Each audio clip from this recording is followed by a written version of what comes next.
It's Paul with a script that shows you how you can use density functions and integration to deal with problems where you can't evaluate the integrals or with analysis of data that may be well modeled by a continuous probability distribution. Let's start with Monte Carlo integration. Eventually, we want to generalize this to n dimensions, and for that reason, I'm going to use the dyadic approach. In particular, what I'm going to do is break up dyadically an interval whose endpoints are both integers, because that will generalize to breaking up cubes in large numbers of dimensions. If you're working in just one dimension and you're integrating from a to b, it makes good sense to break up just the interval from a to b, but that approach doesn't generalize nicely to n dimensions. So let's have a look at this function. It takes f, the function we're integrating, the endpoints of integration, a and b, and capital N, the level of dyadic subdivision.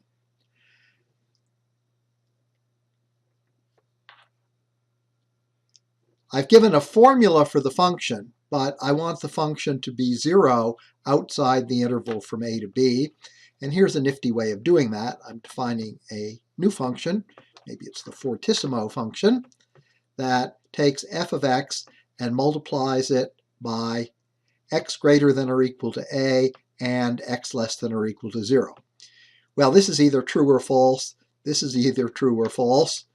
When I take the and of these two things, the result is true only when x is in the interval from a to b inclusive, and when I multiply by it, we use the value 1 for true, 0 for false. So this does just what we want. Floor of a selects the integer less than or equal to a. Ceiling selects the next integer that's greater than or equal to b. So these are going to be our boundaries for the dyadic division. And now I'll create a partition.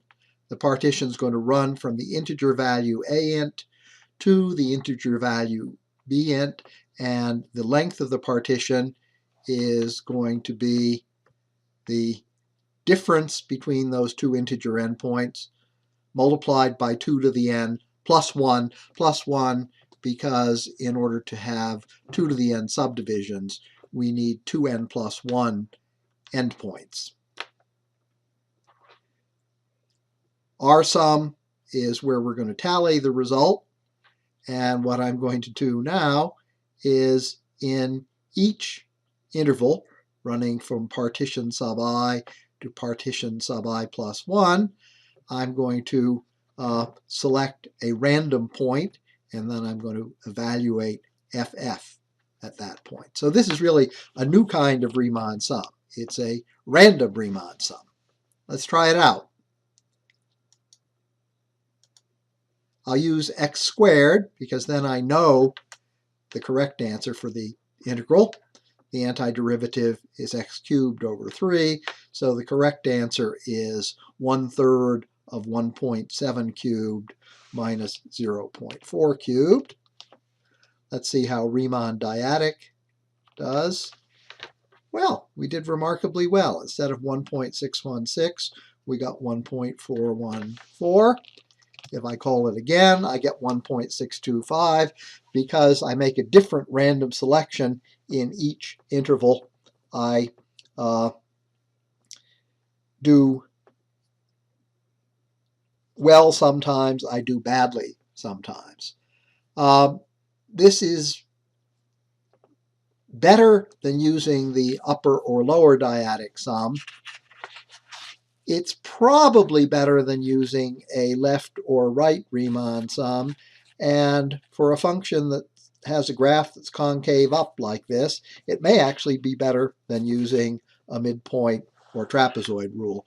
It's not as good as Simpson's rule, But be warned, Simpson's rule has problems when you apply it to discontinuous functions. This random approach does not. Here's an alternative.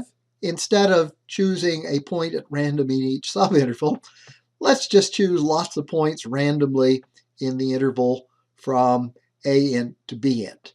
So what I'm doing now is to take the same number of points before, the difference between the right and left endpoints of the interval we're subdividing dyadically, times 2 to the nth.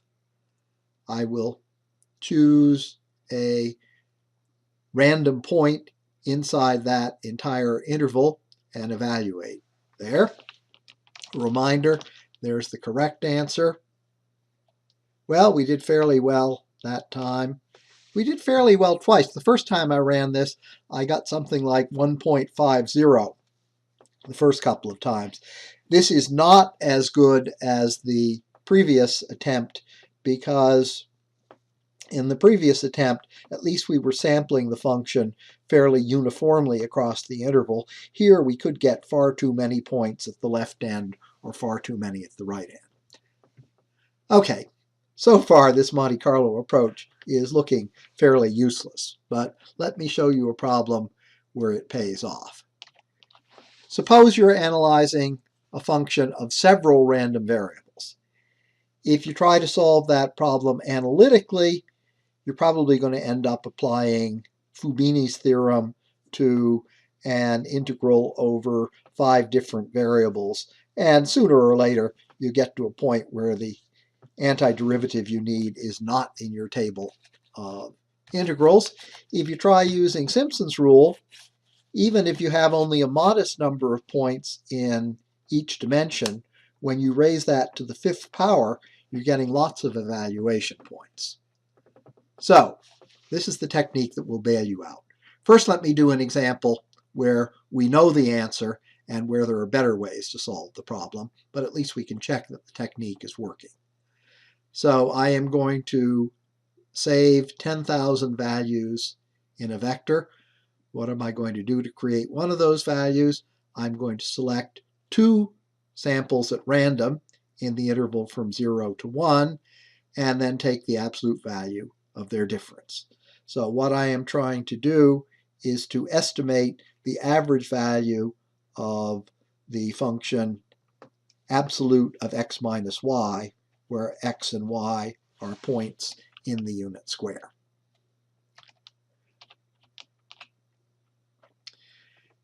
If I take the mean of those 10,000 samples, I get something that's very close to 1/3. The exact answer is 1/3.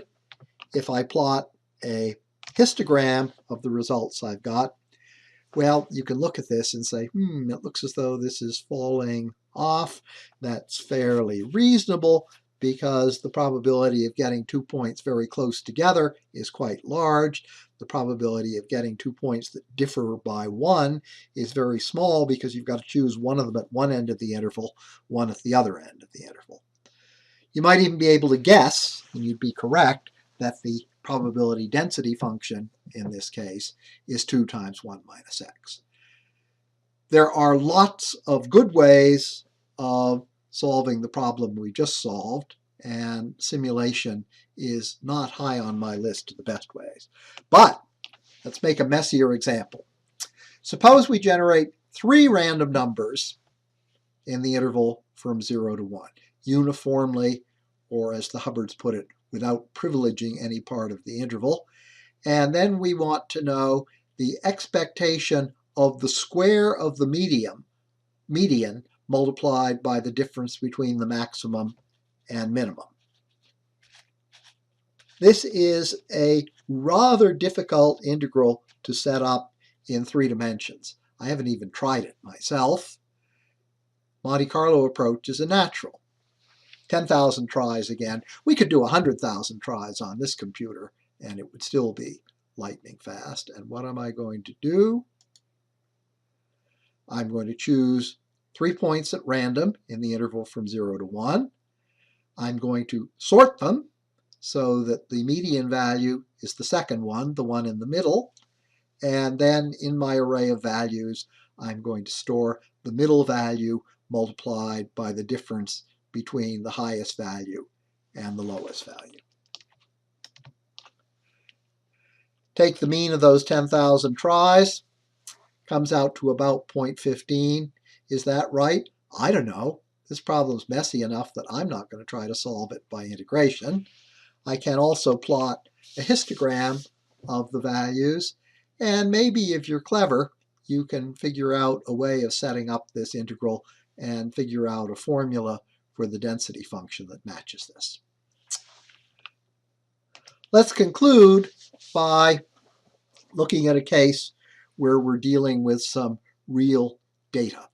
The data are taken from Laura Chihara and Tim Hesterberg's excellent book again, and they've got a situation where you have some data where there are 30 observations that are less than 0.25, another 30, but in an interval that is twice as wide.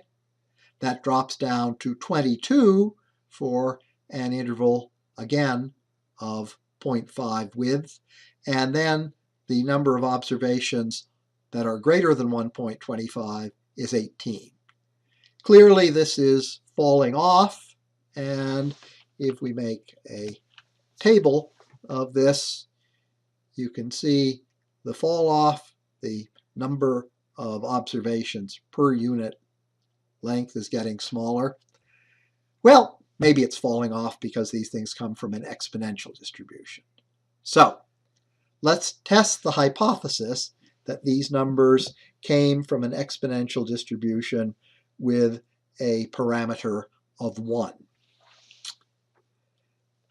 In order to do this, what we have to do is calculate the expected number of observations in each bin.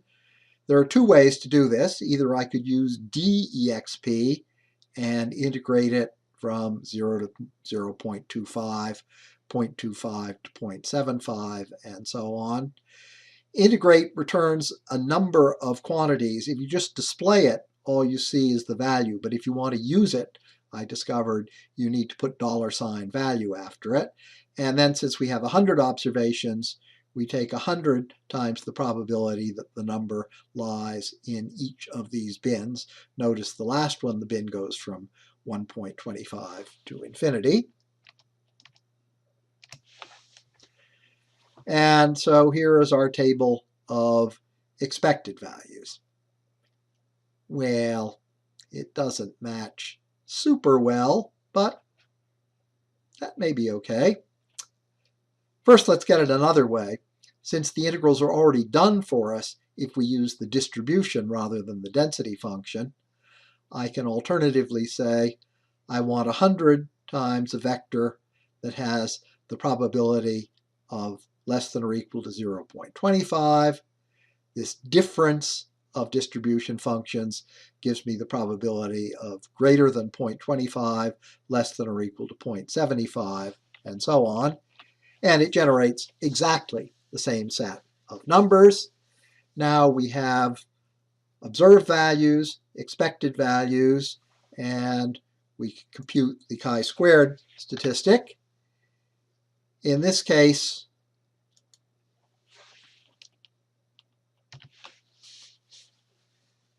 when I just take the sum of observed minus expected squared over expected, the number chi2 that I get is 7.4. What does that mean? Well, the values had to sum to 100, so we exploited that feature of the data. That costs us 1 degree of freedom, so there are only 3 degrees of freedom. If I had also estimated the fall-off rate in the exponential distribution and said I want to use e to the minus lambda x, then I would have cut the number of degrees of freedom down 1 further, all the way down to 2.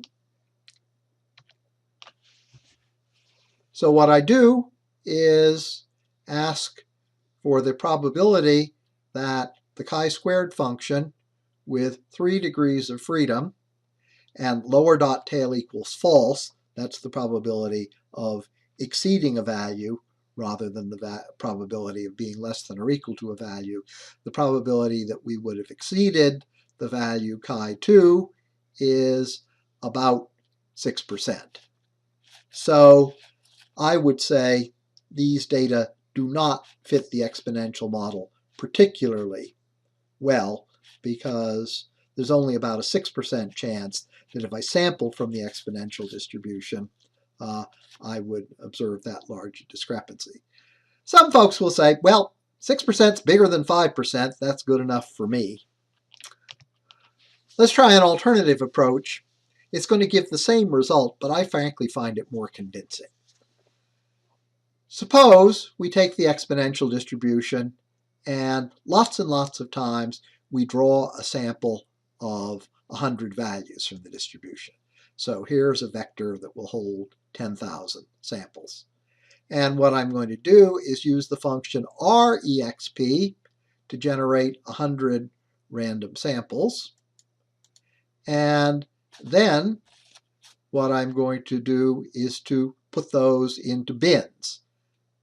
Find the number of times that's less than or equal to 0.25, the number of times it's in between 0.25 and 0.75, and so on. And that's sort of a stand-in for our observations. And what we did was, again, for each of those simulations, we computed the chi-squared statistic, the sum of observed minus expected squared divided by expected. And we look at a histogram of the results. Now the question to ask is an obvious one, namely, where do our observations fit on this histogram? Well, first, there's a graph of the density function for the chi-squared distribution with 3 degrees of freedom. It fits remarkably well. So if you're saying, I really like this simulation type approach, well, yes, it's nice, but the chi-squared distribution predicts what your histogram is going to look like. So there are other ways of solving this problem with less computation. Let's see where our actual observation fits in, shown here by the vertical line. What's the probability that if we pick a value in our histogram, it exceeds the value chi2 that we observed, and we get 0.5999. That's almost exactly the same as the p-value that we calculated above. So this simulation approach gives the same result as a conventional chi-squared test. And with that simple example of comparing observed and expected when our hypothesis is a continuous distribution, I will bring this little video to an end.